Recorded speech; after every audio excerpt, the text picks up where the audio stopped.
안녕하세요. 운동 끝나고 나면 근육 회복 어떻게 해야 할지 정보가 너무 많아서 헷갈리셨죠? 오늘 그 안개를 싹 걷어내고 진짜 과학적인 팩트만 딱딱 짚어드릴게요.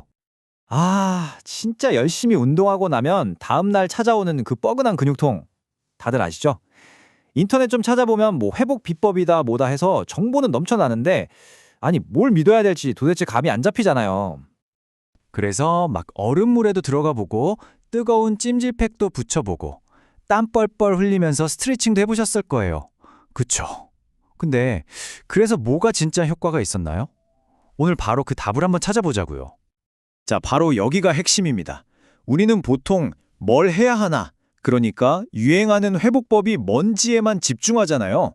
근데 과학적인 데이터를 뜯어보면요, 무엇을 하느냐보다 어떻게 하느냐가 훨씬 더 중요하다고 말하고 있어요.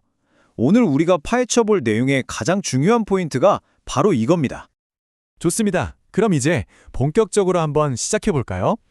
진짜 효과적인 회복법을 찾으려면 일단 우리 근육에 무슨 일이 벌어지고 있는지부터 알아야겠죠? 전문용어로는 이걸 운동 유발성 근육 손상, 줄여서 EIMD라고 부르는데요. 이름은 좀 어려워 보이지만 사실 되게 자연스러운 현상이에요. 빡세게 운동하고 나면 근육에 미세한 손상이 생기는 거죠. 그래서 운동 능력이 좀 떨어지고 관절도 뻣뻣하고 욱신거리고 붓기도 하고 바로 이런 증상들이 나타나는 겁니다. 자, 그럼 이 손상된 근육을 어떻게 회복시킬 것이냐? 이제부터 4가지 핵심 전략들을 하나씩 살펴볼 건데요. 제가 마치 게임 공략집처럼 딱딱 정리해서 알려드릴게요.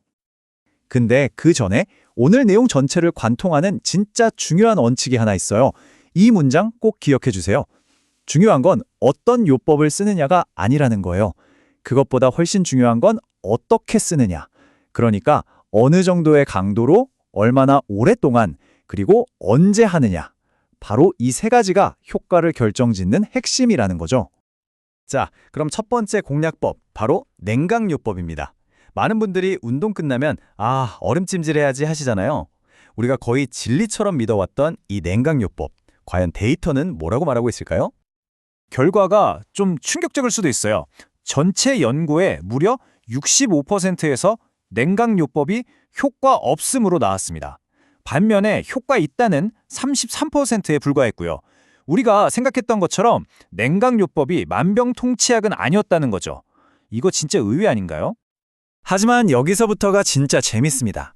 아까 제가 어떻게가 중요하다고 했죠? 바로 그게 여기서 드러나요. 똑같은 냉각요법인데도 방식에 따라서 결과가 하늘과 땅 차이입니다. 보세요. 전문 시설에서 영하 110도 이하로 급속 냉각하는 크라이오테라피는 효과가 있다는 연구가 80%나 돼요. 근데 우리가 집에서 흔히 하는 얼음팩은요, 고작 20%에 그쳤습니다. 자, 그럼 운동선수들이 많이 하는 냉수욕, 그러니까 얼음물에 몸 담그는 건 어떨까요? 이것도 어떻게가 중요합니다.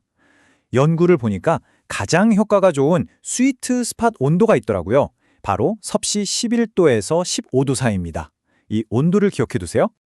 여기서 정말 중요한 포인트, 무조건 차갑게, 더 차갑게, 이게 아니라는 겁니다. 섭씨 10도 이하로 너무 차가우면 오히려 효과가 뚝 떨어지고요. 심지어 장기적으로는 근육이 크는 걸 방해할 수도 있대요. 그러니까 욕심내면 안 되는 거죠. 자, 냉각요법에 대해 알아봤으니 이번엔 그 반대로 가볼까요? 바로 온도를 높이는 온열요법입니다. 온열요법도 똑같습니다. 어떻게 하느냐가 핵심이에요. 특히 따뜻한 물에 몸을 푹 담그는 온수침지법이 근육 기능 회복에 무려 83%라는 굉장히 높은 효과를 보여줬어요. 자, 그럼 온수침지법 제대로 하는 법, 공략집 나갑니다. 온도는 41도에서 44도 사이로 맞춰주시고요.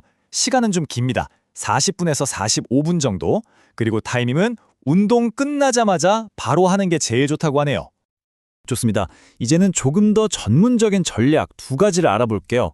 바로 냉온교대요법과 저산소요법입니다. 냉온교대요법, 이건 어디에 제일 좋을까요? 바로 붓기 빼는데 아주 탁월합니다. 왜냐하면 차가운 물과 따뜻한 물을 왔다 갔다 하면 혈관이 수축했다 이완했다 하면서 펌프처럼 작용하거든요. 덕분에 붓기 감소 효과가 67%로 아주 인상적이죠. 다람은 저산소요법인데요. 이건 혈류를 잠깐 제한했다가 풀어주는 좀 고급 기술이에요. 여기서 핵심은 딱 하나, 바로 압력입니다. 어설프게 약한 압력으로는 아무 효과가 없었고요. 혈류의 약 80%를 막을 정도의 꽤 강한 압력을 줬을 때 비로소 회복에 긍정적인 효과가 나타났다고 합니다.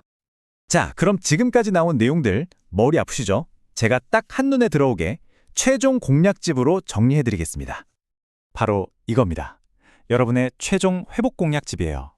내일 당장 경기력이 중요하다면 크라이오테라피, 뻐근한 근육 기능을 되찾고 싶다면 냉수나 온수 목욕, 퉁퉁 부은 게 문제라면 냉온 교대욕, 이렇게 목적에 맞게 선택하시면 돼요.